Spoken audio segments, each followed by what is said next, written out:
town hall, helping our small businesses, helping our business establishments in town here really work through this pandemic in a difficult situation, certainly, as we all know, but with some creative ideas, certainly fortitude and hard work.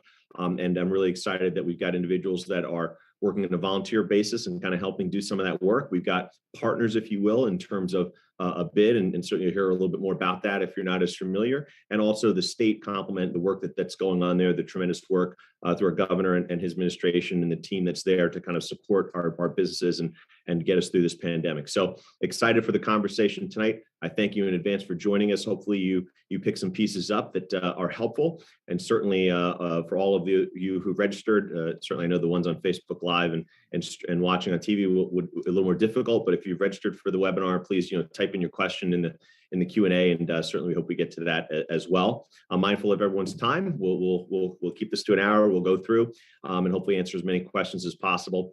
Certainly also do a plug. We all know that information is so important, and getting this out there as many times as possible is important.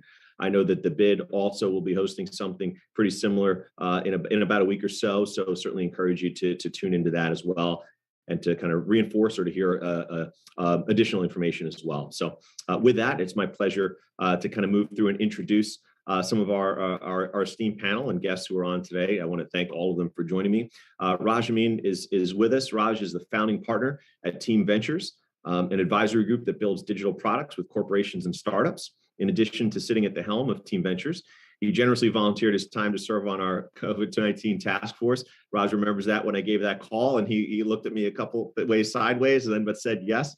But he's been great in terms of helping lead that small business recovery, those efforts, including our Shop, Eat, Repeat campaign. Love our Montclair hub. That highlights the really great things that our Montclair businesses are doing. He's been a valuable source of creativity and energy. Certainly our township is so fortunate to have him. Raj, thanks for joining us tonight. Glad to be here. Thank you. Next, we've got Jason Gleason. Jason is the executive director of the Montclair Business Improvement District. Jason previously served as the president of the bid. I had the great fortune of working with him in that capacity as well. And the bid represents over 400 retailers and restaurants along Bloomfield Avenue and a lot of the adjacent streets that are there. And their role really is to enhance and improve the downtown. Certainly, Jason has been a fantastic advocate for our downtown and our small businesses, and he's been a great partner with us at the township, whether that be with grants or other supports to kind of help us get through this pandemic. Jason, thanks for joining us tonight. Certainly. Thank you for having me. Bet. Carla Morrison. Carla is the small business liaison at the New Jersey Economic Development Authority. I only laugh a little bit, Carla, because I can only imagine how busy you are, and appreciate you taking the time to be on with us today. The NJEDA supports growth in New Jersey for small businesses, medium-sized businesses, large businesses, really all businesses, to make sure that there's the support in place. Certainly the NJEDA has been a key player in assisting all businesses through this pandemic. Carla, as I said, thank you so much for joining us, and certainly thank you for all the work that you do throughout the state. My pleasure. Thanks for having me. Excellent. So Raj, I want to go back to you and maybe start it off. I think one of the big challenges during the pandemic is just, everybody, fighting to keep their heads above water and certainly, roll with the changes that we constantly see, whether that be changes in the virus, changes in rules to try to keep people safe. It's ever constant. If there's one thing we know, it's that we know we don't know everything, and we know the next thing is going to be thrown at us. But from your perspective, looking at small businesses and looking at the work that you've done along with colleagues on that COVID-19 recovery task force, you were able to come up with some ideas on how to help small businesses. You've been working on a lot of different things, a lot of interesting pieces. You've come up with some useful tools that are now out there. Can you talk a little bit about what you've been working on, where things are at, and share with everybody what resources are out there? Yeah, sure, I will. As everyone on the task force knows, I like my slides, so I'm going to share some slides. Just give me 1 second here. But what I'll start by saying is, if we walk back to kind of when this all started, it was November 2020 when you made that call. And, it was a dark time. This was a time when I think a lot of us here felt pretty alone, pretty helpless, and really kind of wanted to do something to support the community. We know, a lot of us feel pretty lucky that, we've got our health and, we've got some resources available, but I know around town, there was a feeling that we could do more. And so when you made the call and, you called in a number of us, as did David Pasquale and Shante Palmer as co-chairs. And I think, I was amazed to see how many people took that call and jumped into the task force to help. And I know it's not just the task force where that happened. It happened all across Montclair, where people jumped in to help. And, that's the kind of thing that makes, I think, a lot of us certainly super proud to be from this town. So just want to express gratitude for the number of people who took the call, both formally in the task force and all the other efforts that happened across Montclair. So just to kind of give a little bit of an update on what the task force was focused on, there's 3 different leads of the different subcommittees. I'm one of the leads. These are all volunteers. So everyone who's, participating, they all had day jobs too. And, some of those day jobs were really tough. But, we had nights like this where we'd get on the phone and we'd try to figure it out. So, really kind of the first thing that we did was, and just to kind of lay out who was on my team, it was myself, Lynette Brubaker, who is a founder of LHB Group, Jonathan Echeverry, who's got Paper Plane, Zena on the south end with Cafe Moso, Jason, of course, who's here, Elliot over at Montclair Diner, and Maureen, who's worked at Bank of America. So, we had a great team here and some support from others like Sumi, Paul, and Ritesh Patel to get the word out. So it was a great group of both small businesses to give their perspective, but also those who could bring other things to the table. So whether it was marketing support or tech support or other things, I felt like we had a really great cross-section of help across the community. So the first thing that we did, was information gathering, because without information, you really don't know what you can do to help. So a lot of what we did first was think about how do we get this information together in a way so that we can communicate. And so, there's a variety of different email lists. We pulled together a number of those lists with Jason's help on the bid side and UMBA side and some general canvassing. We were able to get a large list of businesses together so that we could start communicating. And that, is what we heard is one of the first key needs is, just getting information out, just communicating at a town-wide level. So we did that. As part of that, we did a survey of needs. This is our first survey of needs to figure out, what is it that businesses really want here, and where do they need the most help? And so there are some areas that we thought we could act on our own, and then there was other areas where we knew we were going to need town help, and we couldn't move those forward on our own. So we said, hey, let's start with things that we can control and do. And so a number of things came together in that area. PPP information was one of the key areas at that time. And it's great that we can talk about new grants that are available now on this call. But, as you recall, we were able to do a great PPP webinar to help businesses understand what the grant process looked like and answer questions for them where we could. We had over 50 businesses participate with that. We also started a Facebook group. I know there's a couple in town, but this one we started specifically for COVID support. And Zena Floyd has been the point person on that one. And so it's a great way to just get information in. And so this is all about information community kind of being one of the first areas of activity for us. Then another need that came up was around promotional support. So this was where the Shop, Eat, Repeat campaign came in, which was a concept created by LHB Group, which was really about, how do we get people out there? How do we kind of just remind people that it's important to spend your money locally? And so Shop, Eat, Repeat was a campaign that helped us just get the word out. And so we focused more on promotions. What are promotions that businesses have that can inspire people, give them ideas to how to buy local? And we produced some window clings. These were all funded by the task force and from donations from those people involved. And so we were able to get a lot of this done and really kind of just start the machine moving. Another initiative we had was Pta Partnerships, where we tried to, through our survey, understand which restaurants were willing to do these Pta partnerships. And Maureen Parker on the task force was able to get that out to a lot of the PTAs and start some revenue sharing events that helped both the PTAs and the local businesses. So kind of a theme of collaboration here to try to help businesses, but also help other institutions. one of the additional things that happened is, again, through collaboration, Jason and the bid, in collaboration with us, were able to get to some grant funding to help launch what is, been a long time desire for, I think, the town to have a townwide directory.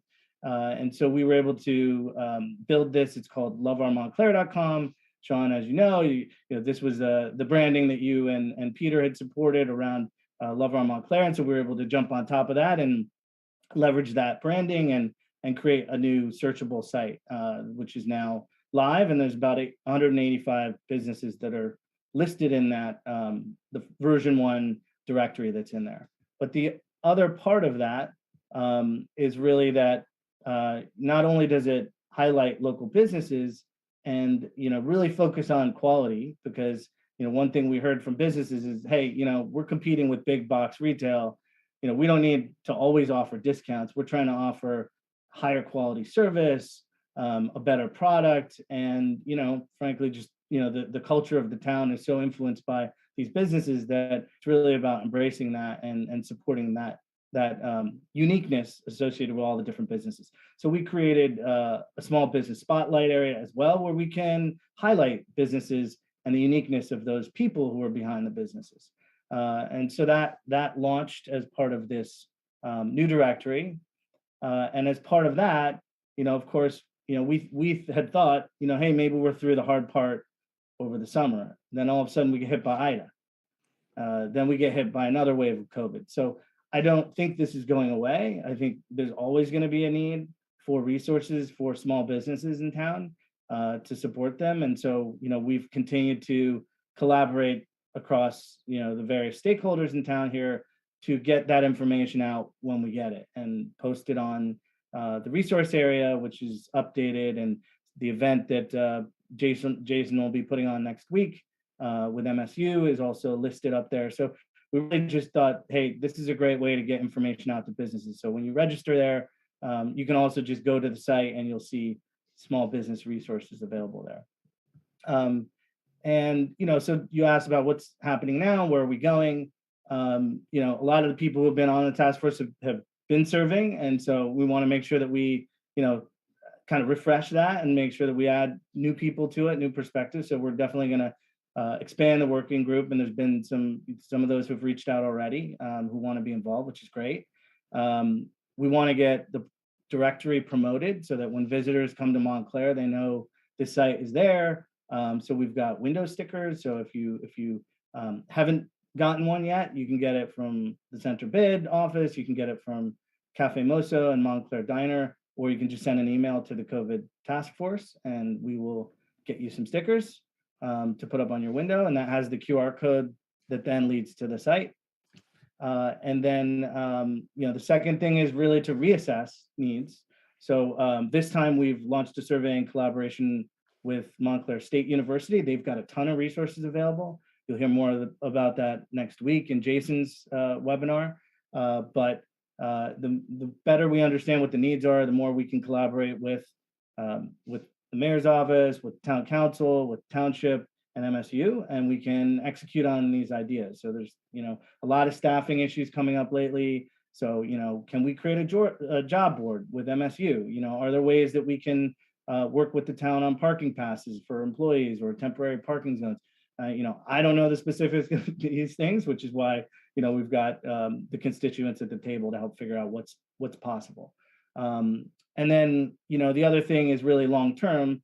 As you know, this is a volunteer effort, and we're all super excited to be part of this, but, it needs a home long-term. And so, strategizing on what that long-term strategy looks like with long-term funding and a long-term economic development plan, all of those things, are sort of in our sights for this year to focus on. So that's kind of a lot of an update, but hopefully that answers some of the questions. Oh, thank you for that. I think that's a great overview, Raj, of a lot of the things that have been going on. And quite frankly, as you noted very early in your slide deck or your presentations, certainly a big thank you to everyone. Certainly you're right. When made those calls, everybody answered the call and, have been working just tremendously. And again, in addition to day jobs and everything else going on, on this kind of work. So again, a big thank you to everyone you noted, everyone involved. I'm certainly, as a township, we're so appreciative. A couple quick questions. I know that, I've had businesses reach out. I'm sure you have as well. And I think you alluded to it. It says, 1.0 there, right? The goal is as other businesses reach out and everything else, why don't you explain, what the next step is on that one, to kind of come out with the 2.0. And certainly the intention is to get as many businesses listed as possible, correct? Yeah, I mean, I think right now, we've made it free. So, this is a free resource for the town. There's about, as I said, about 185 businesses there. You can just go to the site and register, and, it'll come in through an approval, and, someone on our team will approve that it's a Montclair business and you can be listed in the directory. And so, the goal is to get every business, included. The other thing is we've included professional services too, because we know a lot of small business owners in town, don't have retail space, and you may not see them out there, but they're available. So the more that we can sort of keep services in town and support, the small business owners that are here, we want to try to do that as well. Excellent. And I'll just note that through our communications director, I know that we've also blasted that information out there. Absolutely. About the list and the website, and certainly trying to put it out there through as many vehicles as we have to again allow people to easily access. As you know, thanks to your great work, free information, free resources, it's free resource that's available there to everybody. So big thank you on that front. Jason, maybe moving to you next with the bid. First and foremost, if you could maybe just spend a little bit, a lot of times people hear bid, what is that, right? How does it interface with the town? Is it the town? Is it separate from the town? What's a bid? What do you guys do? And certainly how have we been able to partner, and what are the things you've been focused on to help businesses during the pandemic? Certainly, yeah. I will. I'll do that. I'll break down what a bid is first, I guess, and then focus a little bit more on us. And I'm going to hang my hat on my boyish good looks and not a nice slide deck presentation. Because somebody get Raj, can you loan him a few slides then, if that's where this is throw going? me over a few slides maybe. Yeah, well, bids, to your point, bids or SIDs, they're kind of complex beings, right? So putting together a slide deck on all things bid, it could be like 40, 50 things. We could make watch paint dry too, maybe. So I'll try to keep this exciting here, at least on the second half when I talk about us specifically. But just first and foremost, bid, right, is a business improvement district. It is technically a place, not an entity. But in our case, a bid or business improvement district, it's a stakeholder-driven, stakeholder-funded 501c3 nonprofit district management corporation. It's designed to deliver privately funded services to our respective districts that are supplemental to any township services, where the district as a whole, and thereby the stakeholders or members, are the primary beneficiaries. Bids are created by township ordinance, and generally because the township collects the dues and delegates or acknowledges certain state-sanctioned authorities to bids, they then retain certain oversight and approval and board appointment duties as well. So that kind of explains, I guess, the relationship between the two at a base level anyways. All commercial and mixed-use property owners within a bid are required to pay a special tax assessment, which contributes to the majority of our working budgets. We also have the ability to engage in fundraising and grant writing activities to maximize the benefits to all of our stakeholders. Our primary stakeholders being our property owners and our business owners. Bids can also engage in a wide variety of activities, including district marketing, cleaning and greening, placemaking and arts, parking management, security, business recruitment, business development, advocacy, and a whole list of other things. Some bids focus on just one of those things. Some bids focus on just a couple of them. At Montclair Center, we're a little nuts, and we take a bite out of just about all of those apples. Quick history on the Montclair Center bid, like really condensed version. We were born out of a public-private partnership that existed in Montclair called the Montclair Economic Development Committee. 20 years ago this year, actually, a group of concerned property owners were concerned about the state and future of downtown. We're in touch or we're already part of MEDC. A steering committee was formed. Consensus was formed around really the tagline BID for ROI. Again, I'm very condensed version here. And council was persuaded to create a bid. It's very truncated version of what happened. Early when the bid was formed, the board makeup was the same as it was today. It consists of 7 property owners, 7 business owners, and 7 at-large seats. And of those at-large seats, there are 2 town council members, usually from the 3rd and 4th ward, because that's where the bid straddles. And then there's a nonprofit seat. There is a resident seat, and then there's one purely at-large seat that kind of rounds out our whole board of directors. Our board of directors is all volunteer. Incredible volunteers at that. We ask quite a lot out of them. They deliver to a very high standard. The difference now after 20 years is the board is the same, but the staff is much different. So early on, the staff was a director and generally 1 ambassador and maybe a part-timer in the office. Now we have pretty much a full makeup of a staff. So it's myself as executive director. We have a deputy director in Anne-Marie Sechrist. We have a marketing and events director, Jackie Apicella. We have an office administrator and community liaison, and Pauline Heaney. And then I currently have 4 ambassadors on staff, which are out taking care and making sure that our district is up to snuff in good working order.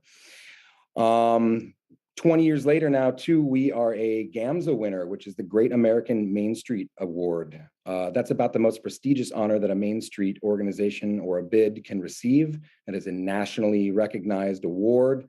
It only goes out to 3 Main Street districts in the country per year. You can never win it again, only win it once. And we won it, which is fabulous back in 2015. We're also widely considered one of the highest functioning bids in the state of New Jersey. So it's been a fruitful 20 years. We're also members of National Main Street, New Jersey, International Downtown Association, Downtown New Jersey, New Jersey Tourism Industry Association, New Jersey Destination Marketing Organization, and many other member organizations that are at the cutting edge of solving these problems that are unique to business districts.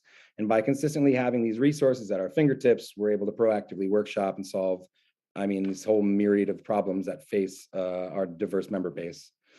Our 4 main areas of focus at Montclair Center Bid are clean, safe, and green activities, marketing and communications, public space enhancement and activation, and business support and economic development and advocacy.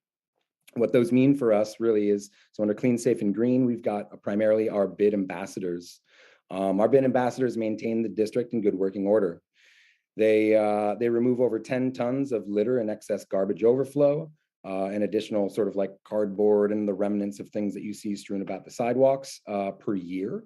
They do all of the greening. So our 50 hibiscus trees and 200 potato lime plants, the 120 hanging baskets that are widely considered the best in the area, I'm told, and many are jealous, get installed every year. We also, in partnership with May and Montclair, plant over 3,000 tulip bulbs, which you see come up every spring. Which is fabulous. We also have a very long-standing partnership with the Montclair Garden Club, who do plantings on Church and Park Street. We take care of the maintenance of those, watering them and making sure that they stay green and awesome all year. Our bid ambassadors hand sweep almost 700 miles of sidewalk per year, which is pretty amazing. They're doing constant graffiti removal. We do quarterly loggings and filings with PSE&G of all of our light outages.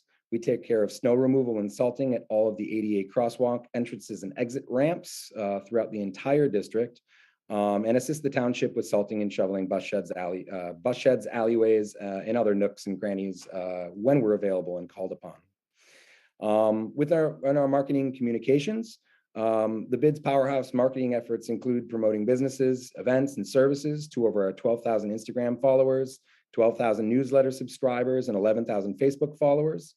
We send out press releases regularly to the media, and we've built an extensive CRM database to keep our stakeholders informed via email blasts about our seminars, classes, grant and vendorship opportunities, as well as road closures, inclement weather, and changes to local and state ordinances. BID also places stories in local TV stations and focused ad campaigns in print, online, and through social media. And our Google ad campaign also drives about 1 million impressions actually over 1 million impressions per year directly to our member businesses through our website. These marketing efforts are focused to enhance visibility both to our members and the district as a whole by acting as an unofficial anyways, destination marketing organization, or DMO. As far as public space enhancement and activation is concerned, the bid launched early in the pandemic. Fresh Air Montclair is a partnership with Studio Montclair and BDP Holdings, Dave and Bridget Placek, and Bravitas Group and the Silver Family Foundation to install art in vacant storefronts. And we continue to work with Studio Montclair in that partnership and others, including we just sponsored current Black History Month exhibition that's down at Studio Montclair, which I suggest everyone goes and checks out. It's amazing, just opened today. And we continue to bring more art downtown.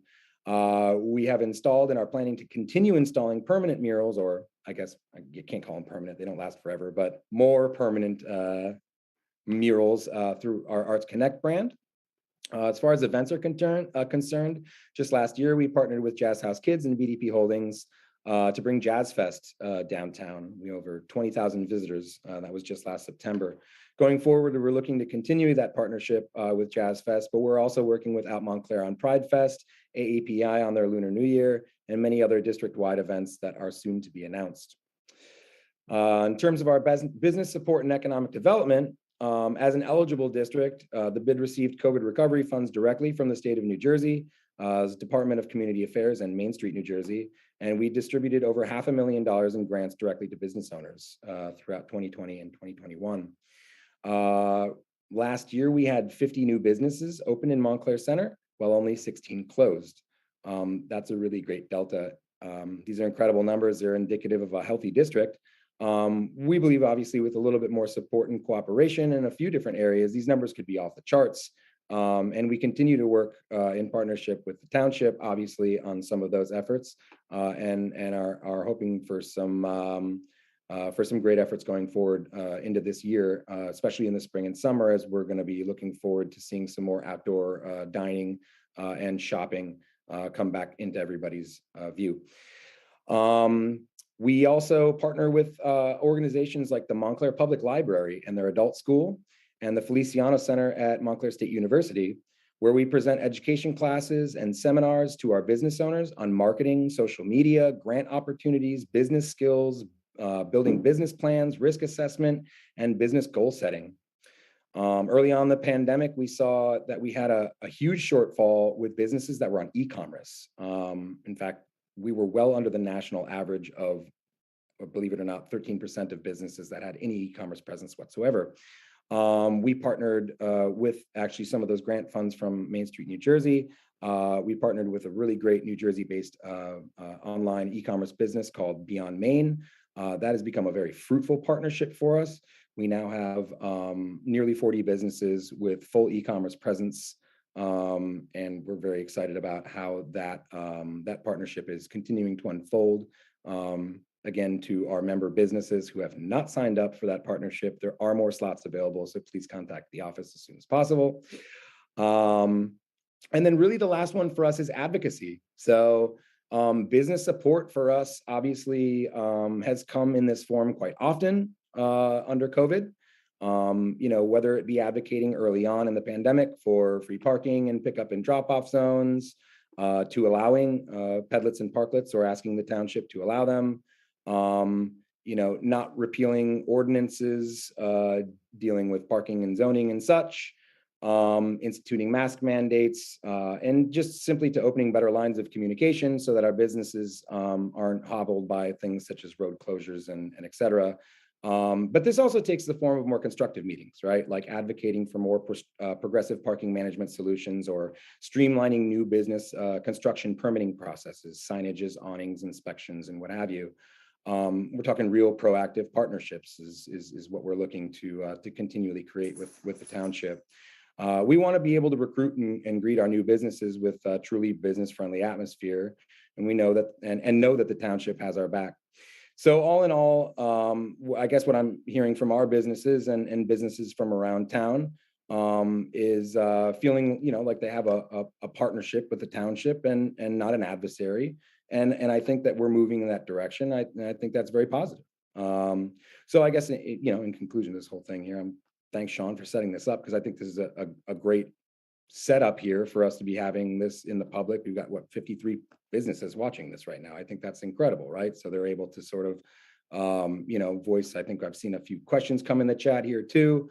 For one, I think that there should be more open forums like this. We're really lucky in Montclair. I think, our business community is smart and savvy and chock full of amazing ideas. The brain trust that we have in our town is absolutely staggering. I feel fortunate to be able to utilize them to the amount that I do. And, again, thanks for setting us up with the opportunity to listen here, because I think that as leaders, it's important for us to listen first, to understand what the issues are before trying to solve them. All right. Well, thank you, Jason. Appreciate that. And I guess so before, and Carla, certainly excited to get to some of the pieces you're working on next. Jason, if you had to just give a very quick, what's the biggest thing you've been hearing during the pandemic that the bid's been able to help with? What hey, we're hurting on blank, we could use help, and you've been able to assist. What type of thing, somebody's saying, during a pandemic, how's a bid helpful to me? What would your quick answer be? Well, I think the short answer is kind of the easy answer, and maybe not what maybe the township wants to hear. The $500,000 in direct support was, I think, what everybody normally, they turn back to and say, well, that was awesome, right? I think our property owners think that was really awesome too, because that direct support was mainly focused at lease assistance, right? So it was both of benefit to our small businesses. It was also of benefit to the property owners as well. So we were sort of able to encapsulate support for all of our stakeholders. Obviously, not everybody's just got this boatload of cash to hand out. So I think, when businesses are saying, I think they're very thankful when they're able to participate in outdoor activities during the summer, right? So when we've been able to sort of set up activities like Jazz Fest, we saw a lot of appreciation around Jazz Fest, because I think it was a great development opportunity for the district as a whole. Being able to see 20,000 people come in a single day, and having many businesses say, hey, listen, I saw record sales numbers for a day. It was a great opportunity. There was obviously a significant investment there, but being able to turn to things, like that, obviously that's just one single day. I think our businesses are very grateful for the advocacy type piece, and would like to continue to see some better outcomes. I think our businesses would love to see some better outcomes for pedlets and parklets going forward. I think the real hard thing, and I think Raj obviously hit it in his slides there, is that one of the most difficult things in the whole pandemic here is sort of understanding first and sort of truncating that, like, every single business has a little bit different set of issues, right? So first sort of like breaking down what those issues are, having the ability to have those different sets of businesses be able to communicate in, and then being able to set up different sets or different buckets of resources, if you will, so that, and then subdividing the different peoples into the right groups to come get the correct resources.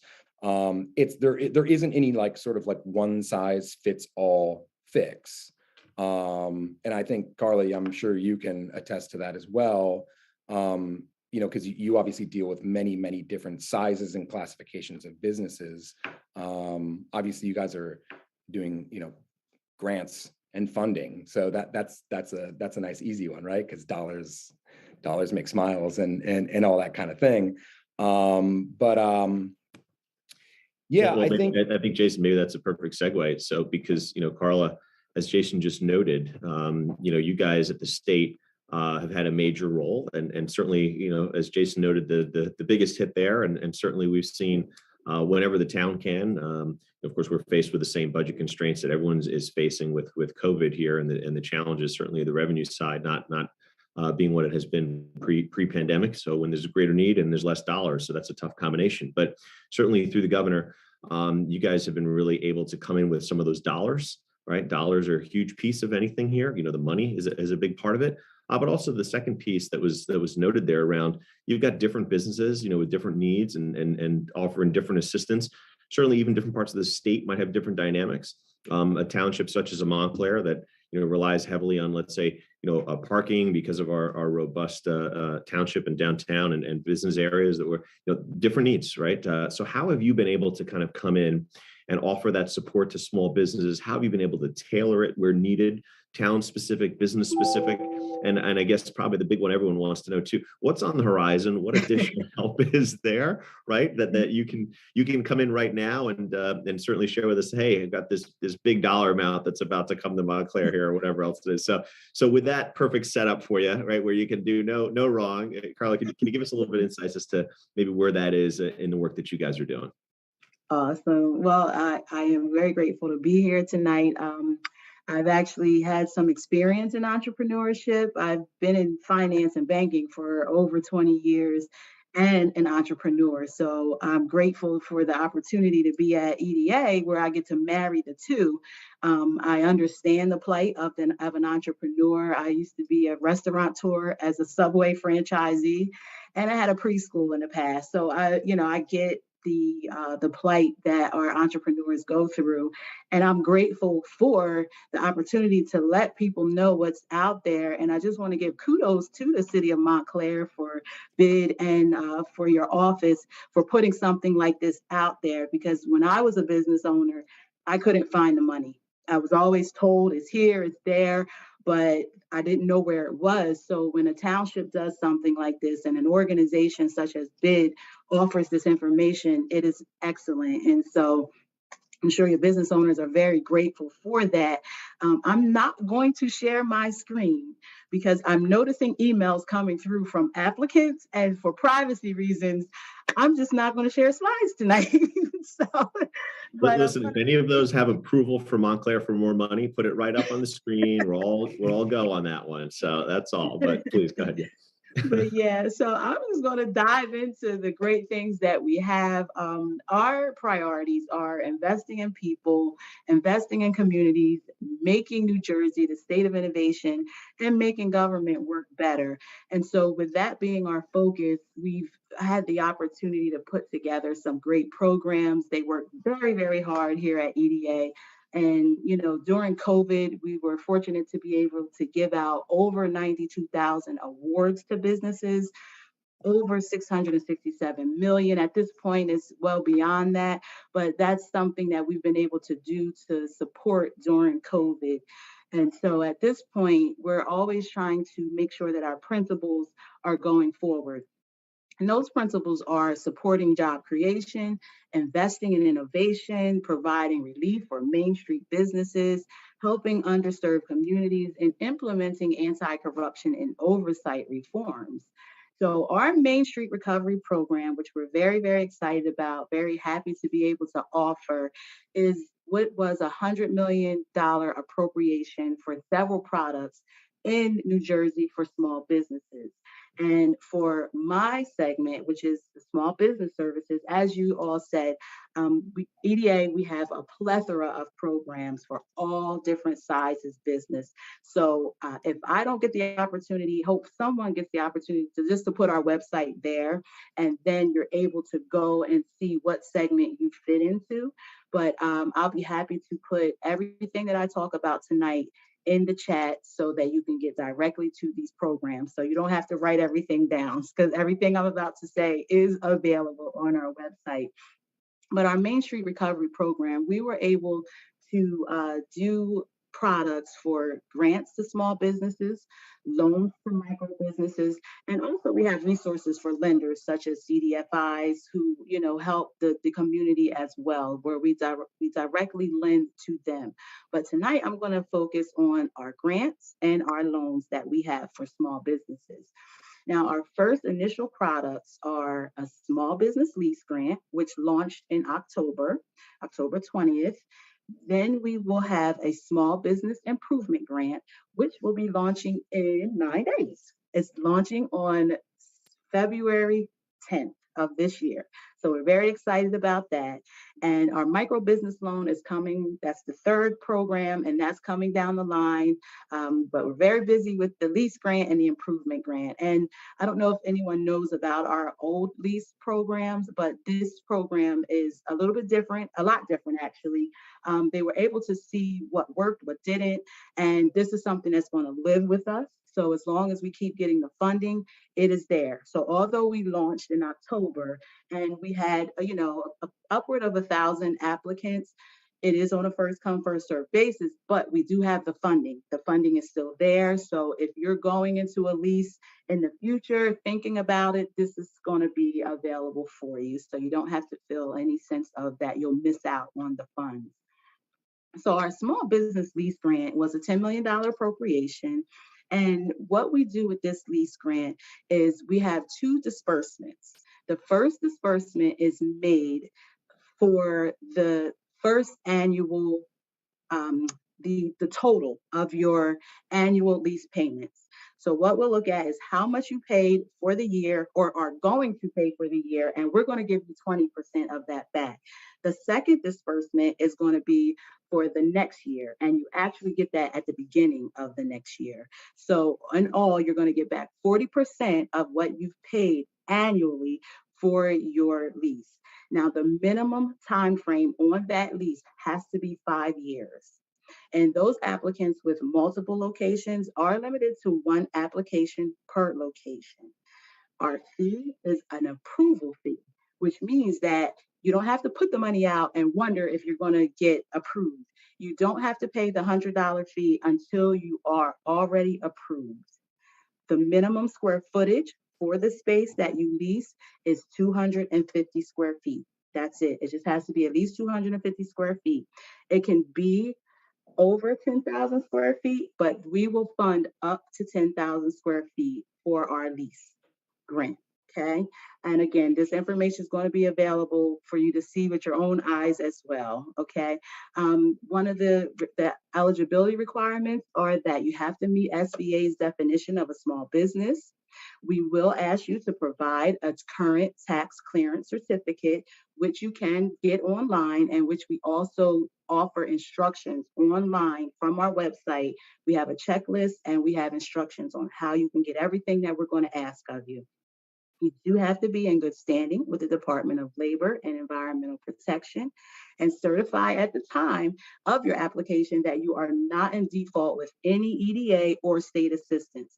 And again, you just have to have a lease that is committing you to that space for a minimum of 5 years. Now, just to let you know, your lease cannot be over a year old when you apply.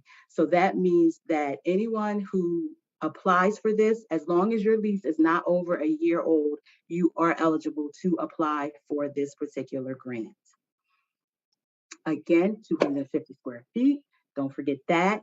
And it does have to be at a first floor street level. Now, your space can include 2 floors, 3 floors, whatever it is, but your main operating space does have to be first floor level. Your lease has to be at market rate. So that's kind of a protection for you. We're not able to incentivize if the rate that you're paying is astronomical. So we do have to have a market rate based lease, okay? And again, it just cannot be over 1 year from your time of application. For this, we cannot have anyone go out of a lease in order to do this lease. So we are only being able to do a lease that is 1 year or less older.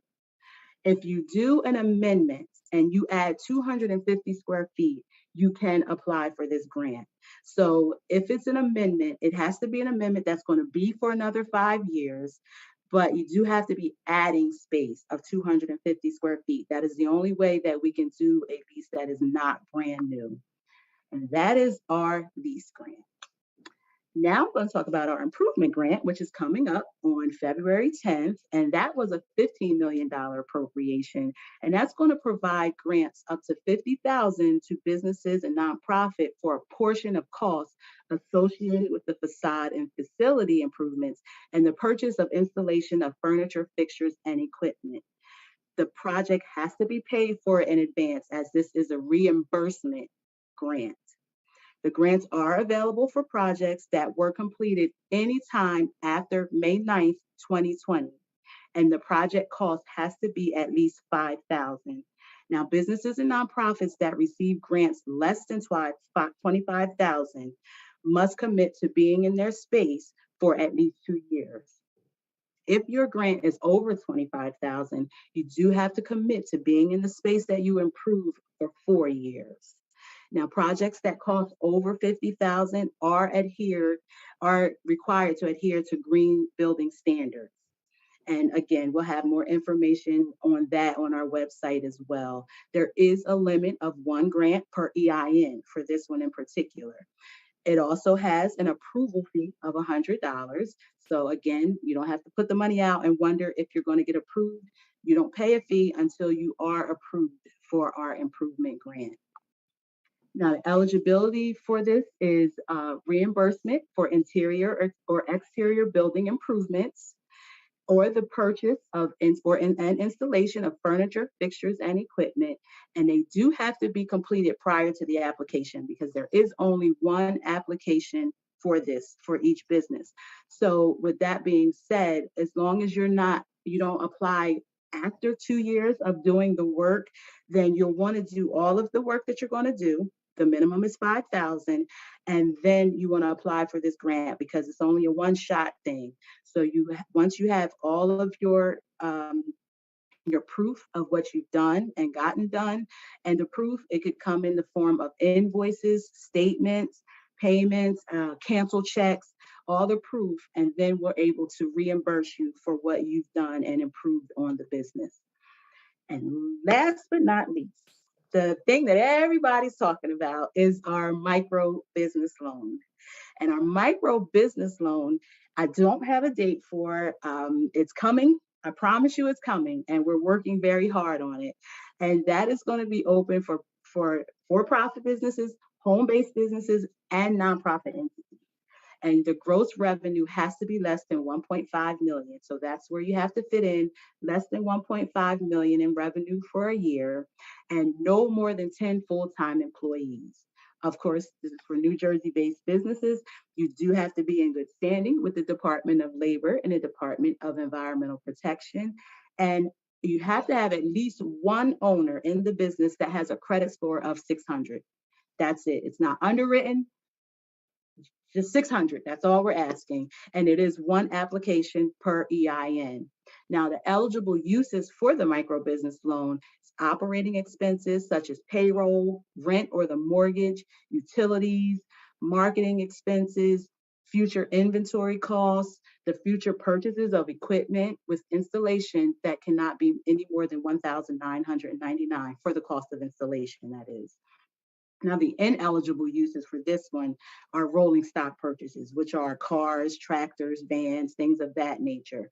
You cannot use this to refinance any existing debt. The projects with construction-related labor or contracts totaling $2,000 or more, that is ineligible. Personal costs or obligations unrelated to the business, it cannot be used for that. And for home-based businesses, it cannot be used for residential costs, such as the home mortgage or lease payments for the home. Now, the term of this micro business loan is 10 years. The interest rate is, drum roll, 2%. And there actually is no interest or payments for the first year after you close. And there is no payment term amendments are not allowed prior to the 5th year. This does not require any collateral. Now, this one does have a $100 non-refundable application fee. And when you do close and are approved, there will be a $400 closing fee. The best part of this loan, in my personal opinion, is that it is forgivable, meaning that if the loan is not in default, has no payment delinquencies over 90 days, and the business is still open and operating, this loan can be forgiven. So we kind of think of it like a hybrid between a loan and a grant, because it is forgivable after the 5th year. So that is great. I hope that helps as many businesses as possible, but there was a great deal put into these loans and these grants. So that is what we have going on right now. As I said, I will try if I'm able to get each link in the chat, but I'll also make sure that everybody has the information that they need, like your office, for all of the programs, and it gets you right to it. The application process, from what we've been told, and the feedback has been easy. It hasn't been difficult for anyone. Even though some of them are not even live yet, there is instructions. There's a checklist that tells you what you're going to need when it does go live. You're on it. You're ready to go. And so we're here for it.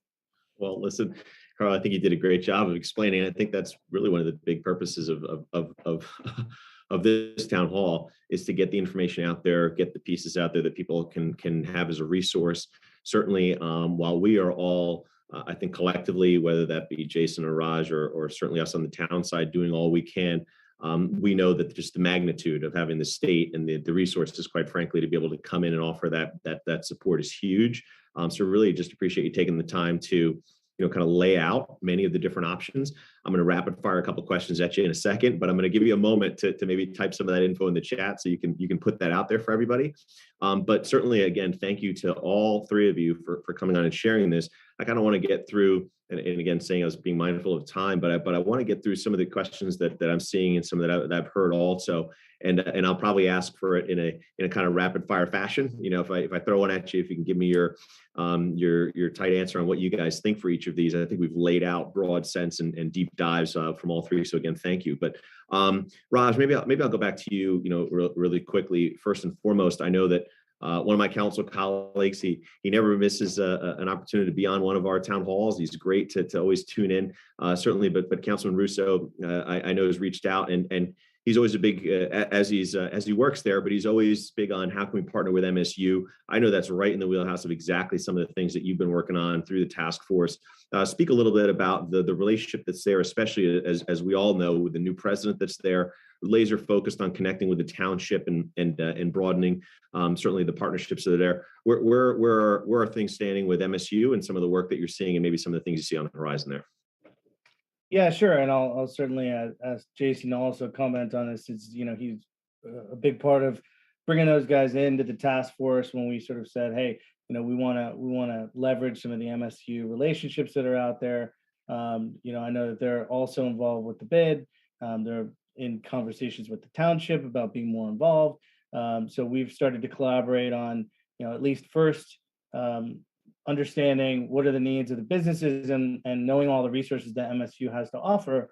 How can we connect those resources to businesses? So if you need help on, accounting, if you need help on marketing, if what are the different, if you need staffing help, what are sort of the different ways to activate MSU as a community partner to support small businesses. And the great thing is that where we've been collaborating is with the Entrepreneurship Center, which is all about small business and innovation and entrepreneurship. So I think it's a fantastic resource to have, and we can make better use of it. And it starts with this kind of communication and collaboration. So we're very excited about that.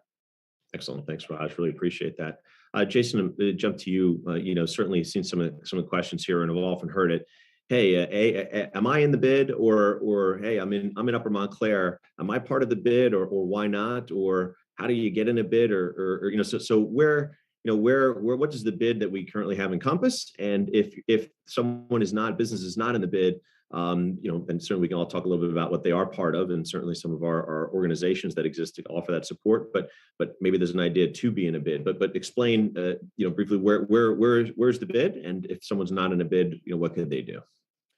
Sure. So for the bid that currently exists, like Montclair Center, I guess is technically what people would know or refer to usually as Montclair Center. I know people have referred to it a lot as that, or known as downtown Montclair, right? So generally, like in layman's terms, our district runs from essentially Bay Street Station up to the Montclair Art Museum, and about anywhere from a quarter of a block to 2 blocks on either side of Bloomfield Avenue.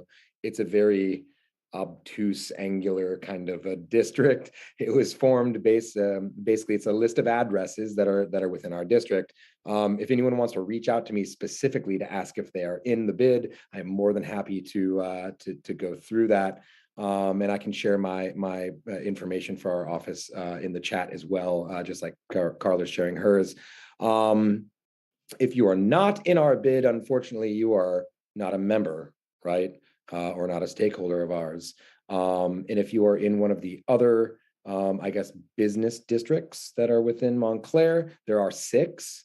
There is Upper Montclair, which would be, you could be a member of the Upper Montclair Business Association. There is Watchung is a business district. Walnut Street is also a business district.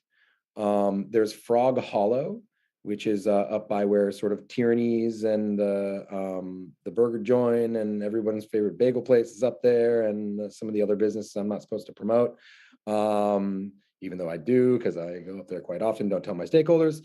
And then there's South End, obviously, which is the with Zena Floyd would be your contact down there. We all chat with each other a lot and try to do some resource sharing as well. But I guess if you're not in the bid, you'd probably be in one of those other places. And then I guess I'd probably have to turn the question back to you, Sean, or they would have to contact you or your council colleagues if they wanted to be a bid or know about what resources available to them to become a bid, or a business association, or there's many other forms that they could take. But again, if a business is wondering if they are in the bid, if they are a downtown business, we do have very distinct boundary lines. So I'm more than happy to help consult any business wondering if they are downtown and or get them resources on where it is that they do sit. Yeah, thanks, Jason. And I think, we get that a lot too. The bid is, as Jason, aptly described, General Bloomfield Avenue and some blocks potentially on either side. But for those, so some of the questions there, if you talk about some of those other areas, as Jason noted, there's certainly organizations, if you will, and certainly individuals volunteering their time to help promote and support businesses there. Less formal than a bid. A bid, to create a bid itself isn't a necessarily complex process. Council action is needed, but the key piece of it always is getting the buy-in, right, from the businesses and, quite frankly, owners in the area, landlords in the area, to say, hey, we see the value added in this. Quite frankly, I think when I hope when you listen to what Jason has said here today, and certainly I'll just speak broadly from a township perspective, where we've been able to partner on some significant grants and get some other pieces in, and to have other partners like that in other parts of towns that have that formal structure likely isn't a bad thing. But certainly I think some of the conversation that would have to happen from businesses, but specifically owners in those places, to say, hey, no, we see the value of a bid. Township, would you please help us create another bid in any of those locations that Jason noted. So that's why Jason said kick it over to me. But Carla, going to you, and appreciate you answering some of the specifics that I saw in the chats there around, is this 3-year, 5-year? Can I do this? So thanks for getting back to everybody while we're chatting here. But one of the things I've heard, and I'm sure you've heard it throughout the state, are there any things that are being done, and it's a complex issue, so I'm not saying you'd have an answer to this. I know we're all struggling with this piece of it, but so many businesses are having a difficult time with staffing, right? It's a lot around, yes, I'm selling X amount of product. I've actually, I'm just challenged to make enough, or challenged to sell enough, or challenged to keep the doors open from staffing perspectives. That's a difficult one. Certainly it's a little bit of a supply demand. It's a little bit of a pay. It's a little bit of a, probably a million things here that contribute. What are you seeing at the state more broadly? Are there any potential solutions around that and components that you're working on to maybe address some of those pieces in some way? Well, I would probably say part of it that EDA has been able to assist with is our minimum rate requirement for employees, where we are, for some of our programs, you do have to be paying a minimum of $15 per hour, or 120% of the minimum wage. So that's a requirement for some of our grants and loans.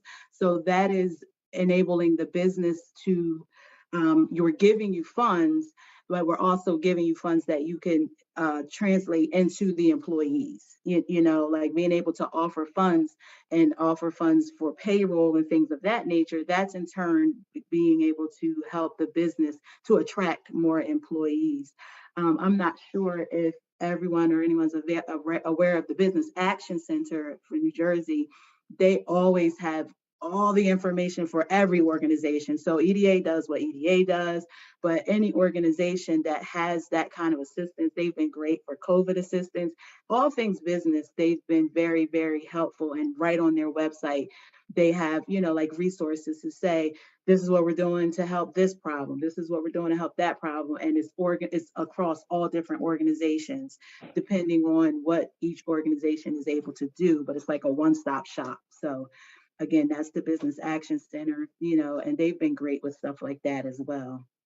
No, excellent. Appreciate that. And certainly a dynamic, complex issue, if you will, and appreciate you looking at a way to hopefully help and assist with one of the incentives to join the workforce at any location, which is pay, we all know, and you know, being able to provide some of those dollars that help there, certainly a big piece of it. So appreciate that. I know that, Carla, you've been able to put a lot of that information in the chat. Jason, you put you know, your info in the chat as well, should someone reach out. Raj, I'll let you type in the website real quick for any of the task force work if you so choose. So everybody can reference over there and certainly get more information. As Carla noted before, and appreciate you really kind of walking through each of these pieces. If there's a piece that connects with you or you think you could take advantage of, you know, it's absolutely visit any of those links that she's put in the chat there, and to get more information, to get that support. You know, a big thank you to Carla, and she's going to be on a number of these, as I mentioned, even with the bid in the near future here, to allow you to hear it again, to allow you to hear a nuance that maybe you didn't hear before, hear of any other new programs that come up, and certainly to be able to you know, kind of jump in and get that assistance you need. You know, by and large, we all know that there are significant challenges that we continue to face in this pandemic. It's not something that any of us certainly would have you know, have wanted, or certainly we're all working through this together, you know, trying to navigate what this is doing to our health, public health. But even as the governor says, we got to get the public health piece to get the economic piece, and certainly the two are tied together. And luckily we're seeing, I think, that focus on what we know gets us through the pandemic itself of the health piece, and started to then be able to reap the benefits on the economic side, including support for businesses and other pieces. So that work is going to continue. The federal dollars that have come in ways to kind of offer and assist.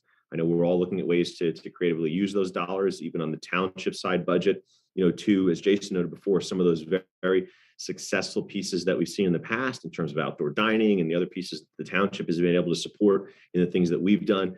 Jason mentioned a jazz festival, you know, entity like that, or an event like that, where the township has been able to offer some in-kind contributions and some specific dollar contributions to help make those things happen. You know, we're mindful of budgets. It's that budget time now, so we try to balance, you know, what that impact that has on the taxpayers, all of us here paying our taxes here, and certainly we want to be mindful of that. But also, how can we support our residents, our businesses, our thriving community to make sure that the resources are there? It's that balance. I know we're all focused on that. So I'm confident, though, with that partnership in public-private, you know, partners, in terms of, you know, entities like the bid, or if it's the great volunteer work. And Raj, I see a lot of people in the chat who've been typing in, "Hey Raj, we're here to help and volunteer." So I think that's a great, if nothing else, that's a great outcome of this as well. And you've been sharing the info as I've been seeing. And Carla, certainly from the state level, to be able to come in and continue offering programs that are adaptive and supportive of the needs that people have. You know, it is collectively together that we're going to successfully, you know, come through this stronger on the other side. So with that, mindful of the time, we went a few minutes over, but I think it was really important to kind of get out the information that you all had to share in detail, to provide those links and on-ramps to greater detail and discussion. And certainly we've had them before.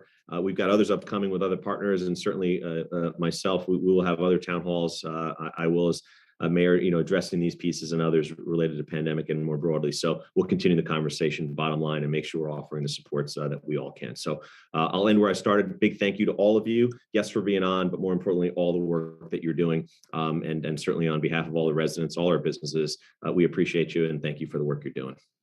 Thank you, Mayor Spiller. Thank you very much. All together. All right. Thanks, everybody. Stay well. Have a good one. Thank Have a you. good night, all.